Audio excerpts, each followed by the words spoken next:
shake your waist.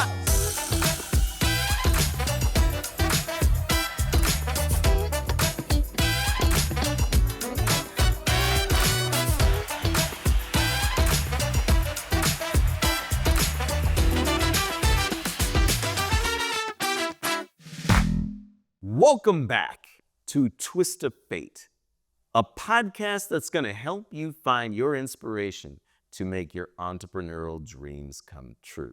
And after all, that's what it's all about, making the world a better place. Today, we're here to talk a little bit about some inspirational people that are walking around you that you may have underappreciated. There are those that are gifted in just bringing us all together to make us smile, laugh, and to capture our attention because we all need to focus, right? Especially these days. So my friend, Jaclyn Marfuggi Caprio, is here. She is a dancer, singer, entertainer, producer. She's kind of a jack of all trades and a great human being. Jacqueline, my friend. Doug. Welcome to Twist of Fate. I love it. Thank you for having me. You're so inspirational and motivational. We are. Yeah, I'm excited. Okay, so let's first start off you got lots of accolades to talk about. As you're so talented, I just wanted to start off is there a realm of the spectrum that you really love or embrace? I don't mean like monetarily or for profit. I just mean, is it the comedy thing? Is it the acting thing? Is it the producing thing? What is it that actually is your hidden passion or joy? Oh God. My hidden passion has always been just entertaining people. I would say my favorite first love is when you hear the words, "You booked it," and then you get your script and you get to do your first table reading and collaborate with people. That's my favorite thing. I just actually did a production out here and got to work with amazing people, and the whole process of creating and writing jokes and seeing what works and what doesn't, that's kind of my favorite thing, is having a community and getting to work on stuff. So I think I heard the jokes is maybe the thing you enjoy the most. Yeah, I would say jokes. Yeah, jokes and being on set. I love just being on set and getting done. Is it the camaraderie of the crews and the people and something's happening? Yeah, and to just get to do what I love. I feel like I've been a natural born entertainer since day one. And what does that mean? What does it mean? Where does it start? I think it just starts where, and this is something I feel like you were a little girl? Yeah. I literally would make my entire big Italian family sit in our living room and put on shows for them. I would show up at school in second grade with a boombox and just be like, "Hi, Mrs. McBride, I'm gonna do a talent show today." And you feel we are not doing a talent show. And I would just be like, hold on, just before class starts. And I literally wouldn't even plan anything. I would just be lip syncing to Paula Abdul and Salt and Pepper, and just would make the class watch me dance. That's not normal. So I've just always had a love for it. I feel like I've never had a love for being the center of attention. It's more when I'm on a stage, I come alive. But when I'm just in a normal environment with people out, I don't need to do that. It's more, I just I've noticed you manage it very well. Oh, thank you. Listen, all of us that, you meet your thespian friend or your actor friend. Yeah. Where they are just drama at all moments. Yeah. Now, is that a learned thing you learned to turn it off, or is it you always could relate to people? I mean, I definitely could always relate to people. I majored in drama in college, so oopsie, it's really getting me far. I feel for me, I grew up, and I think that's why I love doing stand-up so much, is because I felt my voice was only the written words that were written for me by Shakespeare or Moliere or certain musicals I did, instead of what I actually was feeling. And I had issues expressing myself, I would say. And that's why I would be able to turn it on the stage or do a dance. But when it came to real life, I just always was I'm a firstborn. I love I want to get the like A grade. I Yeah. want to like always like go. Yeah, exactly. And I've found that like doing stand up has actually given me a voice and given me permission to like step out of line and kind of get a little messy. Sure. So I don't know if that answers your It does question. answer. So prior to starting this discussion, you were mentioning that you would classify yourself as an extrovert, introvert. Yes. So some of these gifts you have to relate to people, maybe it's innate, but your preference is to kind of private party. Right? Oh, for sure. I like to observe. And I think that is kind of what my favorite things about doing stand up got to be is like I never thought I'd be doing stand up, to be honest. When I was a little girl, I would stay up late at night and sneak like Rita Rudner or like just like Chris Rock or Eddie Murphy on HBO. And I would be like, what is this? Like I didn't know what it was, but I loved it. And I just loved observing these comics. And my first job in LA was actually cocktail serving at the Laugh Factory on Sunset. And so every single night I was seeing these like Oh, wow. icons, legends in the comedy industry perform. And even then I like never thought I would do stand up. I was acting. I was an actress. I feel like actors and comedians, it's like a different type of charisma a comedian has. Like an actor can take your breath away like in a moment, but like I'll tell you what, the lines blur, like they're on off. Okay. Either they're doing their thing, they're in their role, they're in character, or they're not. I feel like a comedian, they are bouncing in and out of being in character. And it's hard to tell sometimes, well, are they playing a role? Is it a gag or are they laughing at themselves? Or like, what's happening there? Well, I think audiences find authenticity the funniest. So they can smell if you're like acting or like Sure. putting on a persona. I definitely feel like with acting, like, yeah, you do your scenes, your job, whatever, and then you're supposed to like leave it on the stage. Where with stand up, I'm constantly like writing in my note section, like just anything that's funny or something that's off or something that like makes you so angry and you're like, why am I so mad about this? I gotta write about it. Like that, in that sense, you're always on. So are you always writing? Like, do you have a joke book, like, or something? Oh my God. I have just like notebooks everywhere. Like I find them everywhere. But I also have like a running note section. Like last night, my husband was so mad. It was like 2 a.m. And that's, for me, joke writing like doesn't come when I sit down at my desk and I'm like, I'm gonna write now. Like that. You got to be the right state of mind. I have to be either like moving. Like when I first started doing stand up, the thing I would do, I would go for runs on Sunset and listen to like Jay-Z, and like for some reason like physical movement and music would jog my mind, and that would help me write jokes. I don't know why. I need to be distracted. Jay-Z makes you feel funny. Apparently. Jay-Z, Ludacris, I think, is a national treasure. Like I think his stuff is so funny. Like for some reason, like they get my mind going, and I think it has to do with like growing up as like a dancer and just always loving music and movement. Like for me, I need to be distracted to like be able to concentrate, which that probably has got to be diagnosed as something. I don't know what that is. But yeah, even last night, like I also like I'm constantly going. So when my head hits the pillow, that's when like everything downloads. And I just kept like going into my phone. I'm actually doing a show tonight where you have to do 20 minutes of new material. So I'm like And they really trying some new things. exactly. So I'm like jogging the brain, and it happened at 2 a.m. last night. So Fantastic. Okay, I want to know something. yeah, So you told me that you're from New Jersey, probably. yes, we love Jersey. Is it common to you in Jersey that a lot of people went into entertainment or followed your path? Or were you kind of like a rare bird? I love that you said my path. I'm like, Meryl Streep had a path before me from Jersey. Oh, no, I'm not disputing that there's not, but Yeah.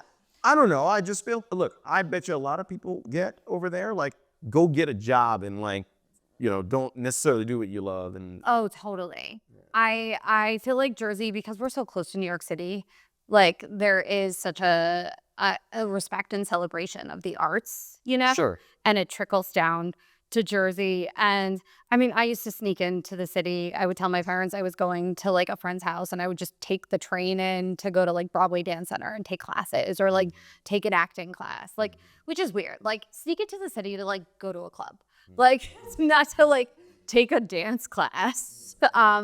So I feel like it definitely like made it easier. It felt like it was like an arm's reach, if that makes sense. Sure. And Sure. I feel like the caliber of talent, like in our like high school shows, or like I would do dance competitions, or I would do theater at like certain schools around. Like I feel like it was just so elevated. That's great. That's great to hear, and it's encouraging.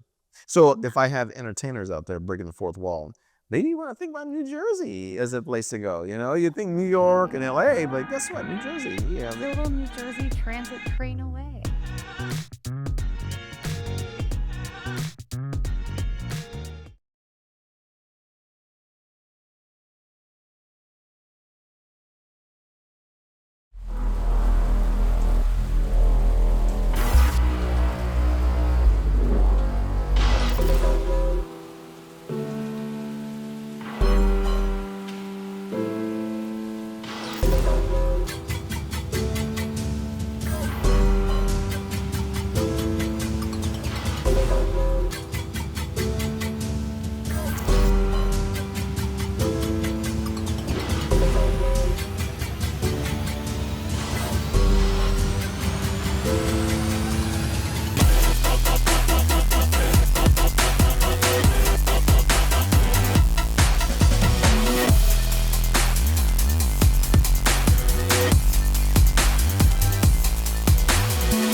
So then you decided to go to acting school first. Yeah, for sure. Could you tell us about that? Yeah, no, I went to University of Rhode Island because I always had acting teachers when I was younger in like high school and middle school say you have to live to be able to act. You know, like you have to pull, It's true. you have to have life experience. So I honestly, maybe I'd be further Like along. positive, negative experiences that you can draw on for emotions. Totally. To understand what characters are going through. So I didn't necessarily want to go to a performing arts school. Who knows? I would maybe be further along if I had just gone the performing arts school only route. But I always like wanted to like be multifaceted. Like I danced on the dance team. I, was in a sorority. Like I just did it all in college. And so that's where the acting kind of started. And right after college, I moved back home. And then I was going into New York City and taking acting classes at the most Italian place I could take classes at. It was called Studio Dante. And like, it was owned by Michael Imperioli from The Sopranos. The Sopranos were like my acting teacher. Yes. Like, you find your motivation on stage when the New York mob. Good Alana, because you've spoken highly about Casino a couple times. Yeah. Then you got Sopranos too. Yeah. So yeah, I was doing that. I was doing like off Broadway. And yeah, it was always like acting for me was number one. Favorite role that you've had to portray? Oh gosh, I've had some fun ones. I loved playing Sally Bowles in Cabaret, which was really cool. I feel like she has like so many layers and she's wild and fun and she gets to dance and sing and do all these things. I would love to play Sally Bowles again.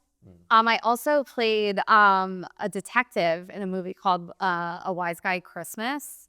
And it was funny because I was the only one that wasn't supposed to be Italian in it. Like everyone else was like mobbed up and I was like the normal one, but I ended up with a mob guy in it.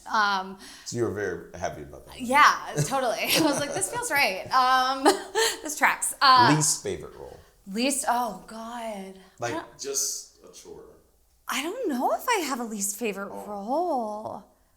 It wasn't one that was hard to... Maybe one that I was like awful at, probably. I hate being bad, although I probably learned more, like the most from being bad at something.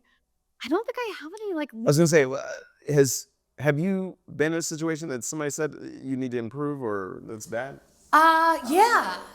No, I've definitely been in shows where like if you're in the show for a while, all of a sudden people come in and they just want like a refresh. So like everything you were celebrated for in the beginning, they're like, we hate that. Let's change it all. And like that's Heartbreaker? like a humble pie. Like it's Yeah. kind of, you feel like you're like banging your head against the wall. You're like, I don't get it. Like this was so great before. Why is it not okay now? But also it forces you to pivot. You can either pivot and keep your job and keep performing, or you can keep doing the same thing and like that's it. So Do you feel those feedback sessions, yeah. was that early on, later on? Has it been consistent? Like, are you conditioned to it? Like, I'm so conditioned to it. I love direction. Like I love collaborating with the director, but like I feel like that's something you learn early on. Like you have to be able to take feedback. You also have to have integrity and like have a vision and like fight for what you believe in. But I think that in business, everything, I feel like you need to be able to take some feedback. I think that all of us as Americans need to be okay with taking a little feedback, right? Like, I think people are a little too sensitive about things. Not everyone should get a participation trophy. Like, I think sometimes you need to be, like, I like having other eyes on me because I might be doing something, even right now, like, I'm probably touching my hair way too much. I would love for someone to point that out. Like, I'm not signing up for that. you're like, that is a trap. I am married. I know not to tell you anything, Jacqueline. Yeah. So okay, here's another great question. So at some point you're acting, but then you made a decision you're gonna obviously make a living at it because you're classically trained in it. Yeah. But then when does the pivot for comedy happen? Oh my God. Well, I love that you think I was making a living at acting for the first few years. That's very kind of you. When you're acting, I was doing it in New York. My first like real paying job was at Tony and Tina's wedding. I was like basically getting married every night in a show in Atlantic City. I was doing that for a while. And a friend of mine from theater school was like, I'm moving to LA. And I was 22. And I was like, well, now's the time. Might as well go for it, right? Exactly. And I was so dumb. Save your money if you're going to move across the country. I'm just telling you that right now. I like had no savings. And I moved in, I think it was 2007. It was right before our Subprime, big recession. Like it's coming. there was the writer's strike. Like the whole entertainment industry had shut down in LA literally like a month after I got there. And also like the economy was terrible. Like it was just so bad. So I like as a side hustle I knew how to waitress. Like that was my thing. Like I always had like my uncle owned a restaurant when I was younger. Like I always worked in the restaurant. So like that was a strength that I knew like I could like do as a side hustle. But of course no one was going out to eat. Like so it was definitely like a lot of like crying, calling mom and dad at home. Like, and I don't know how I somehow made it work. I mean, obviously they helped. But it was kind of just fend for yourself, and slowly but surely, like I ended up moving into like Los Angeles. I was living in Manhattan Beach because you don't know when you're young that Manhattan Beach isn't Los Angeles. So like and this was before. Well, Manhattan Beach is probably pretty nice though. Like, you know, you're kind of like, oh, it looks nice. But if you have no money, it's like I would just like walk up and down like the Strand and look at the ocean and be like, this sucks. Like it was so sad. I remember one of the saddest memories, and I wish I could get them back. I remember I had like no money and my mom had given me like her pearl and like tiny little diamond earrings. And I remember having to like go to a pawn shop just because I needed to make rent. And like, oh, if I could get those earrings back. Yeah, that's right. Can you, no. If you have a pearl earring with a little diamond, call me. But you did what you had to do because I kind of just believed in myself and I wasn't ready to give up. And I moved to Hollywood, and it's still like I got more restaurant jobs. That was a big deal, right? Yeah, that was a big deal. Like you saw the sign and you're like, no, I'm with my people now. Yeah. I definitely I was in a 3-bedroom apartment with 4 actresses. Like it was one of those things where like I think it was roach infested. Like we lived across from like the Guitar Center on Sunset. Like it was just everything you could imagine about an actor's first apartment in LA. Like my car got booted because I would get home late from my like bartending or waitressing shifts, and like there was no street parking, and I'd be walking through Hollywood at like 2 a.m. like parking blocks away and like not being able to get up to move my car. Like it was a lot. You know, what you're describing is definitely not glamorous. It was not glamorous. But I will say anything worth doing, it's going to take time, effort, and money. Exactly. So you stuck with it. If you don't mind, like, what do you think was that inner strength that kept you going? Because that sounds tough. Like, that sounds horrible. I mean, I I would get these like little like glimmers, I guess. Like I remember it was right when I had moved to Hollywood. I was waitressing at a place in Beverly Hills called La Scala, and I ended up looking on Craigslist and I saw an ad for a cocktail server, but it didn't say where. And I was like, you know what, I'll do this. And I had lost my job at La Scala. And I remember going to Runyon Canyons, like where everyone goes hiking by the Hollywood sign. I remember crying and hiking. And my favorite comedian was Dane Cook at the time. I went to University of Rhode Island. We lived on the East Coast. Like I loved. And all of a sudden he walked by me on Runyon and I was like hysterically crying. And I was like, like, it's a sign. I didn't say anything. And the next day I went in for my interview and it was at the Laugh Factory. That's how the Laugh Factory is. That's how it started. And he was a regular there. And I got to watch my favorite comedian perform every single night. And that's honestly how I met the network of comics that are all huge headliners now. And now being a comedian and being a producer, that's how I know everyone. And that's how, so little did I know this cocktail serving job basically like launched like I'll put you in the right place, right time. Exactly. Now, did you do you I think you said you did do comedy like school or class or Yeah, acting.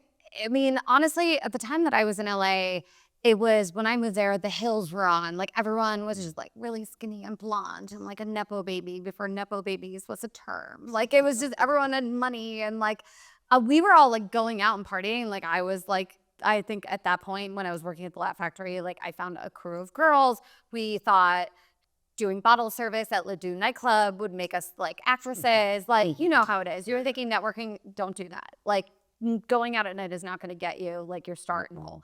So I did a lot of that. in fact the opposite? Exactly. It's not a feedback loop you want to. I probably wasted a good like 5 years on just trying to like balance like partying, going out, like keeping up with the Joneses, side jobs and acting. And I don't know, good for the soul. You said that you had some teachers that said to be a better actor, you have to have life experience. Exactly. And those life experiences, honestly, I hit a time in my career where like I felt like no one wanted to hear what I had to say. And so as a bucket list thing, I had always loved Chelsea Handler. She went to the same high school as my parents in New Jersey. They're all from Livingston. And I had heard that she had taken these classes called Pretty Funny Women, that Lisa Sunstead, she owns this whole empire now. And I was like, you know what? As a bucket list thing, I'm just going to do it. And I signed up for those classes. I had taken one stand-up workshop at the Groundlings when I was doing improv classes. They're terrible at improv. Great at stand-up. And so, yeah, I took Pretty Funny Women. So it sort of, listen to you, it sort of makes sense to me. It's also kind of like the more skills or different things that you can do while you're waiting on that actor role to open up or actress role, then probably comedy is a good way to kind of get some action going, right? I definitely, like, if you feel like you're funny or if you can write and you love connecting with a crowd and you don't mind eating shit, like, on stage and, like, putting in the work, like, honestly, I'm not going to lie to you. Do you think sometimes I want to go out at, like, 10 o'clock at night? No, yeah. And leave home and show up at an open mic? And the first, like, almost decade of doing it, like, you're barely getting paid for stuff. You're breaking even, but you have to put in the work. And it can be dangerous at times. We haven't talked about that. Like being a female in comedy, it could be like sometimes unsafe. Like, Oh, I don't love it when my husband comes to shows or like family. Like I so appreciate the support, like everything. I'm at a good point now where it's like, okay, if they come or not, but like, I'm not like, please come. And I even this past weekend, a comedian had called me and was like, hey, there's someone on your show that might have, I heard, stabbed someone in another comedy club. Like, just be careful. And I'm like, what other job where you have to just show up and like someone working next to you is like maybe gone on a murdering spree? Like,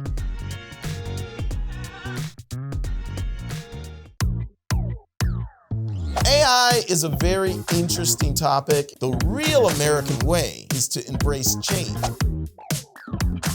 It is possible that many of us one day will work for an AI. Get used to it. If I wanted to invest in AI, what's the best way to play it?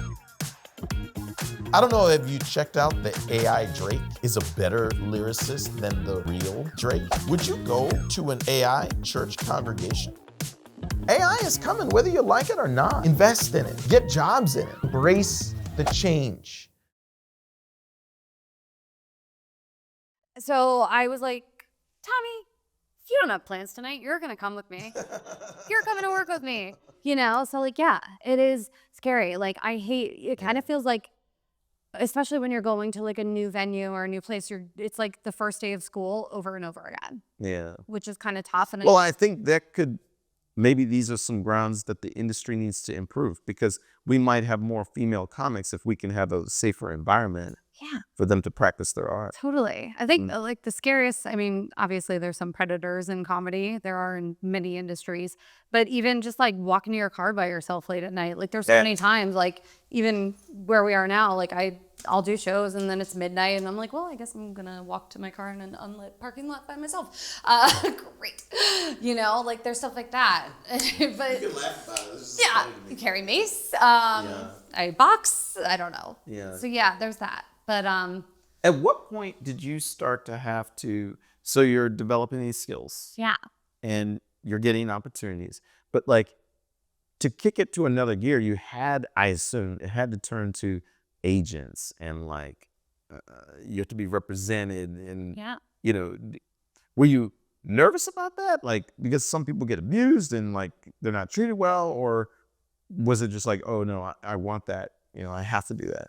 No, I think with like representation, like to get to the next level, like you kind of need someone like putting you in those rooms with people. With comedy, funny's funny. So if people are seeing you like kill it at shows, they're gonna start to ask you to, you know, open for them and whatnot. So like I do think like the journey is easier to do on your own there. You know, just be good. And be someone people want to be around. Because honestly, if you're an asshole, no one's going to want you in the green room with them. Like you're spending a lot of time just like hanging out, you know? But definitely like the reason why. But in acting, you need representation. I mean, I think, yeah, like any big gig or job I've had, I've pretty much gotten through my agent or manager. Like even. how'd you meet them? Oh God. Or did they find you? I think my agent, I'm not working with my agent now, but we had met through like mutual friends, and my manager I met while I was like on a job, you know, and yeah, it's always been not through like submitting to people. It's always kind of been through recommendations. You felt that you found the right people to represent you, or they knew you, or that did you trust them? Yeah, especially my manager, like we've been together a lot. She's the one that got me the Magic Mike Live audition and fought for me to like get more money. And she always, like every audition I have, my acting coach will like read the audition and be like, your manager gets you, because she submits you for stuff that like is you, that you would book. Like, so yeah, I think The Magic Mike thing's like a big deal, right? yeah, I guess it was a big deal. You didn't think it was like a big deal? It definitely was. It definitely was like a game changer. It elevated so much. It moved my husband. I booked it right before our honeymoon. Like we cut our honeymoon short. I flew from Milan to Vegas to start doing this show. He flew back to LA to like pack up our place and come here. Like we kind of just jumped into it blindly, and the timing of it was so cool because the third movie was coming out, so I got to like host the movie premiere actually here. Oh, really? Yeah, I got to co-host panels at BravoCon with like Jerry O'Connell because we were doing a whole BravoCon performance. Like there were so many like awesome opportunities. Like I got to lap dance Margot Robbie. I got to like meet Barbie. She was like, "You're so funny." Like I mean, there was just such cool energy around the show when I did it. Let me tell you something what I just heard. What? But Tommy, your husband, had to make a big sacrifice Big. to leave that honeymoon early, right? Like I'd be like, hey, what are you talking about? Like, Right? I'm on vacation. Yeah, we're in the motherland. We're in Italy. We'd never been. Yeah. Yeah. But it's a sacrifice, right? Like for that career, Yeah. you got to go with the opportunities. That's what I'm understanding. Yeah, and that's such a big lesson that we talked about before was the timing of everything. I think saying yes, even though it's hard, everything was stacked up against us. Literally right before we got the call for Magic Mike, I had auditioned and like made it to like producers on like a few different like really big TV shows. And I had auditioned and gotten called back for Magic Mike, and I hadn't heard anything from anyone.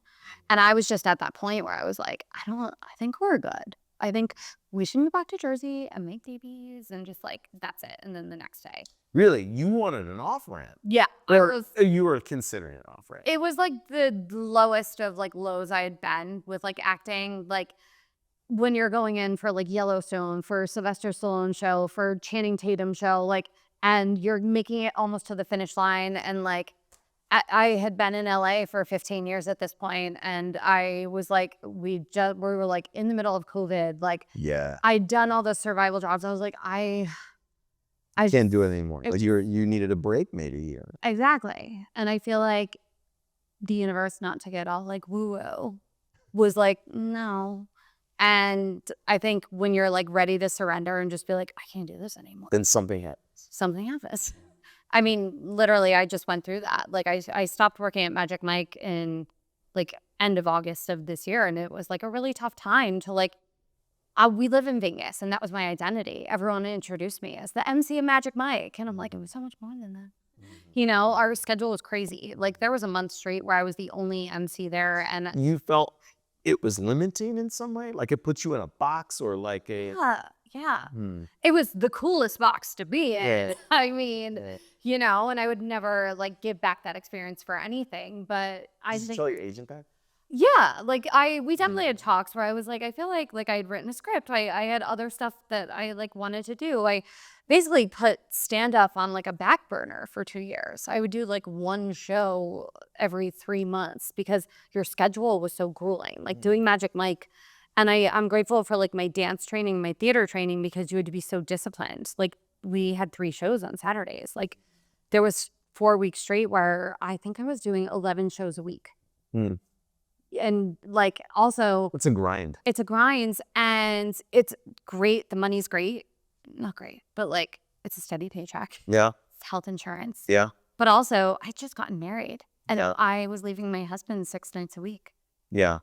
Like we were on opposite schedules. We were like ships passing in the night, but it worked. And he moved here, and he was producing Killer Mike's TV show, PBS in Atlanta. Yeah, he has his own talent and his own things. Yeah, and he had to figure it out here. Now he has an Emmy-nominated show here. So, like, it just takes time. And I think, if anything, like, not that we're super religious, but, like, we had to have faith that, like, you put in the work and eventually, like, something good's going to come out. Even, like, the past 6 months, like, I had to, like, kind of go back to the drawing board because I got so used to having, like, a steady gig. I wasn't doing, like, gig work that I was used to doing in LA, where like you shoot a TV show, you're shooting for like a day or two, and then you're like, what's my next job?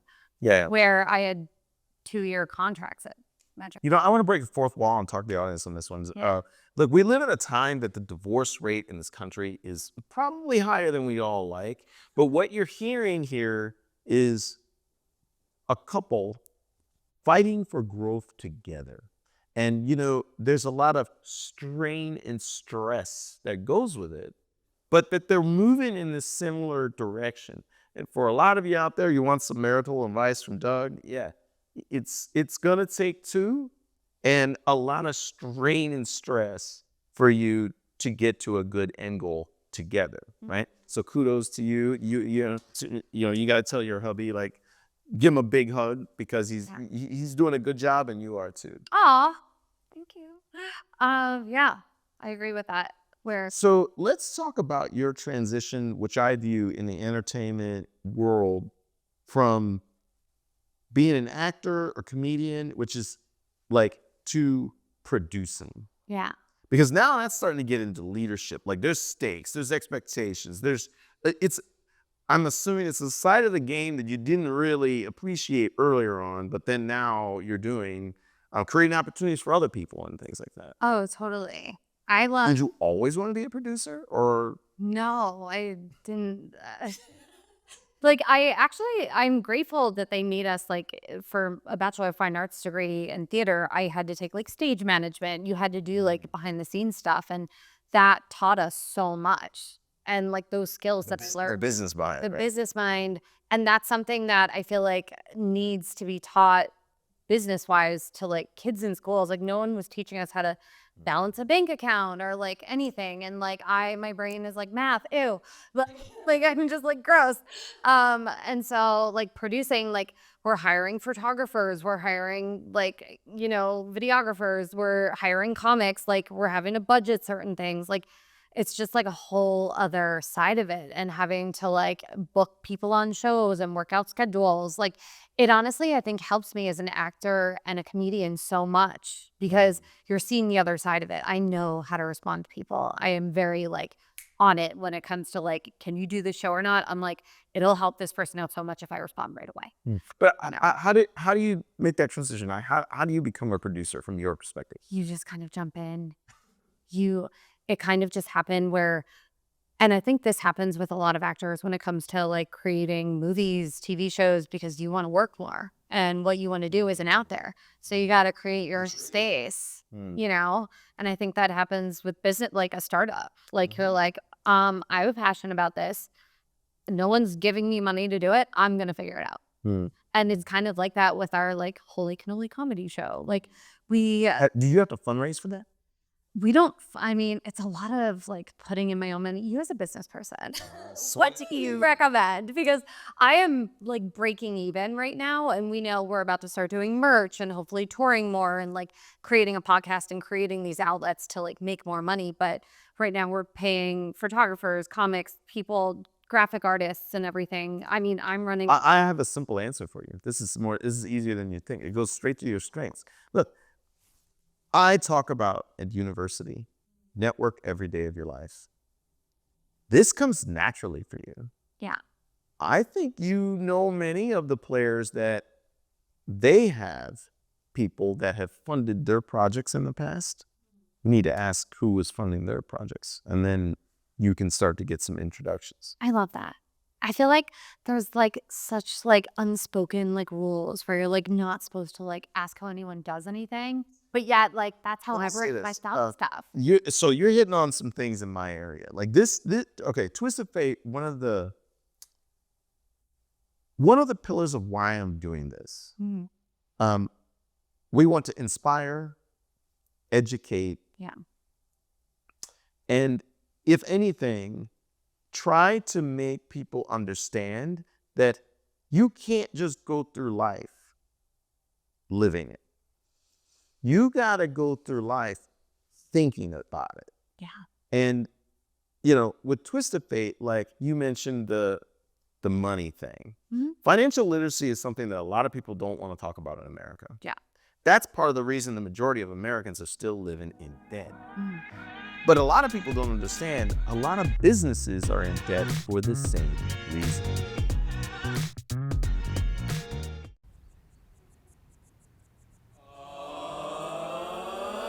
Are you an entrepreneur in training? Perhaps a business student seeking academic accreditation. Maybe you're a business leader trying to climb that mountain. See, I know I was one of them. Or perhaps you're a small business owner navigating the challenges economically of our time. Perhaps you're just a fan of the Twist of Fate podcast and myself, Doug Young. Well, today I have a proposition for you. Consider joining our exclusive premium membership subscription service called Twist of Fate Insights. You see, Twist of Fate Insights is an academic lecture series led by myself based on university curriculum that I've been developing as an adjunct professor over the last 5 years. For only $5 per month, you'll have access to this lecture series that will cover the areas of marketing, sales, innovation, and personal development. We have built this program around 4 key modules: where to play, how to win, when to adapt, and what to believe. Throughout these lectures, I'll be covering popular topics like AI and crypto 101. Also, how to fundraise like a champ, crowdfunding, and more. Twist of Fate Insights is my love letter to the special entrepreneurial community to make higher education more accessible, more affordable, and convenient for all. I hope you find your own twist of fate and the inspiration to make the world a better place. Yeah, my friend, I think I'm not a producer, right? I'm not. I guess I am. I guess I am. I'm producing this, right? You're I'm producing looking at this. But the truth is, you can't do it alone. And that's the gear shift I view from someone as an individual. Yeah. When they start to step up and say, I'm going to produce, I'm going to fund, I'm going to defend and protect the people that I recruit and hire. Yeah, you have to do what you're used to. It's just your network. Yeah. And you have to get comfortable talking about these things. Exactly. And I think we're like getting to that point. We are starting to get sponsors and like have more people in the community that are like, oh, I want to be involved in that. But Well, listen, that's a slippery slope though. Like you want the right sponsors, right? You want the right people that believe in what your vision is, right? But I you're doing. Look, I don't think I could have navigated through at the start of the story, like the challenges you faced to get there. Like, if I had to sell my mother's pearl, yeah, I don't know if I had the strength to do that. I think you could do it. I mean, it's got to be something I really want, I don't know. Like that's actually heroic stuff. Oh, That's heroic stuff. Because, like I said, time, effort, money, people. Anything worth doing is going to be hard. yeah. But you put your time, effort, money. I always think there's a few quotes. There's one that I loved. I grew up loving Rachel on Friends, Jennifer Aniston. She was always like a big influence. And she probably didn't come Does up she with know it. this? You've met her before. Nope. No, I haven't. No? She is someone I will work with someday. Hmm. Love. She always said anything worth doing is right outside your comfort zone. And I feel like that sounds kind of creepy. Like, but I mean, like in this industry, like any job, like I just was offered to work on a show here in Las Vegas. And the timing of it was awful timing. When I had tons of Seems to be a family. common theme. It really is a big thing. They say book a trip, you'll book a gig. And that's exactly what happened. LA go. No. Right? Like just start booking actually don't book plane tickets because you can't get a refund. But yeah, I had like 3 different groups of family coming in. It was right around Easter. And this gig, they were like, we need you to do it in a week and a half. And I was like, I can't, like, I had to memorize a whole script, monologues, jokes, songs, choreography. It was all this. Which means you had to shut every aspect of your life down. And I couldn't. No one was canceling their trips. Like everyone was like, no, we're coming to Vegas. And I was like, great. And so, yes, I probably wasn't present mentally with the family, but I still made it work. I still tried to spend as much time with them. I still had rehearsals every day. I still worked my butt off. And it was because these people who I respected so much in the industry that produced tons of things around this city, who I love creatively, were like, it's either now or never. Mm-hmm. And I knew if I wanted to get to that next level, take it. You got to take it. You have to take it. Mm-hmm. That the opportunity wasn't coming. Like, yes or no. And they got to see my work ethic. They got to collaborate with me, and we like love each other now. And now I'm like, oh, these are people like hopefully someday I'll work with again. And I met so many more cool people, and that led to I'm starting a new job now, which is kind of funny because it's not my wheelhouse at all. I am an actor. Out of your comfort zone. So out of my comfort zone. Like I show up for work every day and I'm like, this is so not me. But there is stuff about it that is me, and I'm like navigating that, and I'm having to learn a whole new skill set. It's a good thing. It is a good thing. And I know it was funny because I was like driving there being like, I don't want to go. Because when I'm not like a great, like, when you haven't like aced it yet and you haven't gotten it yet, you kind of resist it. I'm an extreme perfectionist, probably to a fault. So right. I'm never satisfied. Exactly. My wife will tell you that. I'm never. And so I had been going there kind of like kicking and screaming because I'm like, I'm not the best yet. And there was a car in front of me, and I looked at the license plate and it said for now, FOR, and then now. And I was like, okay, this is for now. I know this isn't going to be forever. This is going to teach me something. It's putting me in front of a totally different audience than it's most of the audience that comes to this show that I'm doing now is kids and families. And the last show I did. True story. I've had mentors, sponsors, these things. Yeah. They make me better. One of the comments she made to me about my perfectionism is that the 80% rule, like, she goes, Doug, I'll take 80% of you. You're going to beat out more than 90% of all issues. So, like, don't overdo it. Like, maybe you need to think about that a little bit, right? I know. That's what they were saying to me. They were like, no one else did all this work that you've been doing. I've been, like, writing out all these character descriptions and jokes and, like, studying. And they're like, just be you. Let's talk about your end game. Okay. What is success going to be for you? Because here's one thing, and I'm not knocking Hollywood, I'm not knocking acting or anything. Yeah. But that is a treadmill that it runs at a pace. You may not be able to run at that pace forever. So what is especially with how my knees are feeling. Woo. No. Those runs on Sunset Drive took a lot out of you. So what is it? You're now an executive producer. Yeah. You've created your own, I don't know, film studio. Like what will be your major contribution that you dream to do? Yeah. I feel like I've always wanted to, like, have my own TV show. Like, I have a script I wrote called Meatball Salad, and it's a whole, like, fish out of water story that, like, is a goal that I now need to, like, pivot and focus on getting that made. And I've always I feel like, so my dad's in the food industry. He's the president and CEO of a huge Italian cheese company. All right. Yeah.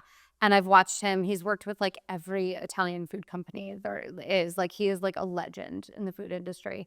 And I feel like I've always wanted to, like, create, like, a cookbook with him, or, like, Oh, there you go. you know, like, merch or something that has to do, because I love being Italian. I've made it my entire personality.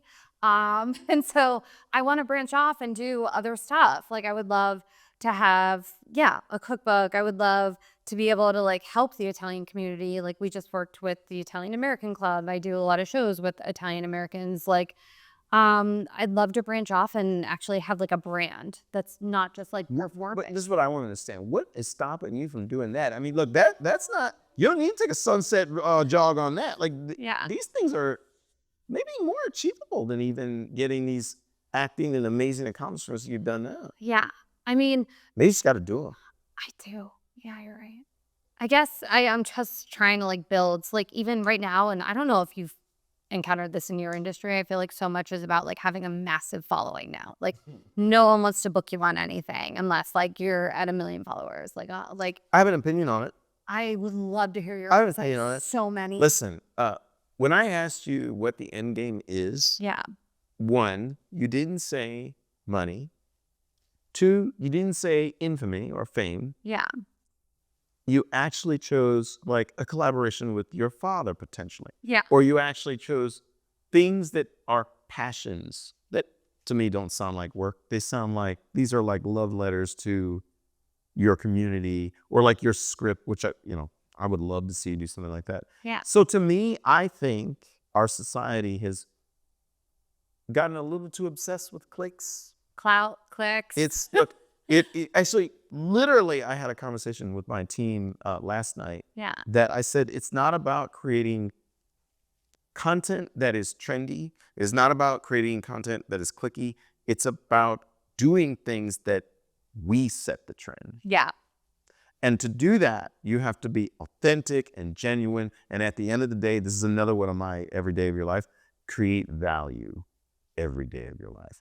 That is something I live by. You create value for your father, for Tommy, for the people on set. As long as you're delivering value, the clicks will come. Yeah. The money will flow. You're right. My mom always says, put your blinders on, run your own race. And I find that when it comes to stand-up, acting, anything, even I was a fitness instructor for years, like, anything I did the most like Jacqueline is where I succeeded. Yep. And so you're right. You got to believe in that, right? Yeah. Okay. So there's a lot to unpack for my audience here. So if they want to come see you in any of your comedy shows, It would be in Las Vegas, right? No, I am traveling to the East Coast. I'm so excited. I'm doing shows in New Jersey, and then I have shows coming up in October in Chicago. I have shows in Los Angeles. So definitely Buy tickets where? Like, what do they do? I would say just go my Instagram or my website. Like there's ticket links. Tell them this. So You guys follow me at Jaclyn Marfuggi on Instagram. I feel like that's usually where I post all the shows, where all the swipe up ticket links are. I'll be coming to the East Coast. I think we're going to add more shows in New York, but I'm doing shows at big theaters in New Jersey, which I'm excited about. Atlantic City, Red Bank, Princeton, New York City, in Chicago around Columbus Day in October. I think I'm going to be on a Columbus Day float in a parade. all right. Yeah, I'm working with Mike Marino there. That should definitely be fun. And then I have my Holy Cannoli comedy show monthly in Los Angeles at the Hollywood Improv. So if you're in LA there, I think we're going to try to move it to Vegas too. Just if you're in Vegas, LA, New York, New Jersey, Chicago, or if you want to see me in your town, I'll come to you. Just send me a message. And then how about a lot of the roles, or when you're acting, like is there like a streaming service, or like where can they find some of your? Yeah, I mean, you can look me up on IMDb. That's where like most of my work is, and then you can just look that up. I mean, the movie I did, A Wise Guy Christmas, is on Amazon. I just signed on to a movie called Old Fellas, and it's about a bunch of mobsters that are in an old folks home. So I play like a mob boss's daughter, and there's This is close to your soul. on brand. Finally, I'm like on the mob boss side. And she plays a fitness instructor, which is even funnier. So if you look up that cast on IMDb, that's Tim Meadows, Sherry O'Terry, Andrew Dice Clay, like just awesome people are signed on to do that. So hopefully we'll be filming that soon. Last one. Yes. You're producing this comedy thing in Los Angeles, Yeah. right? Like you mentioned, like maybe potentially raising money at some point in time for that. How can they find out about that project? Oh, that project. So you can follow Holy Cannoli Comedy on Instagram, and I post all about it on my page too. So if you're following me, you're following Holy Cannoli. Follow them. So that's where you can find out all about that stuff. We have a Facebook page, or on the Hollywood Improv website. Just look up Holy Cannoli Comedy. Fantastic. Yeah. My friend, I appreciate you being open, honest. Thank you. I think that I'm rooting and cheering for you and your husband. You too. It's 24 years running. Yeah. You and Tina. These days, you never know. Right? So no, I really appreciate those. And with that, I'm going to move to my final thoughts. Yeah. Okay, all of you there, I want you to know how proud I am of my American, Italian, entrepreneurial, acting, dancer, singer. She's doing it all. And one thing you've heard of this story that I think all of you need to think about. There's levels to things and there's life cycles to things. First of all, it took a lot of blood, sweat, and tears for her to break into the entertainment industry.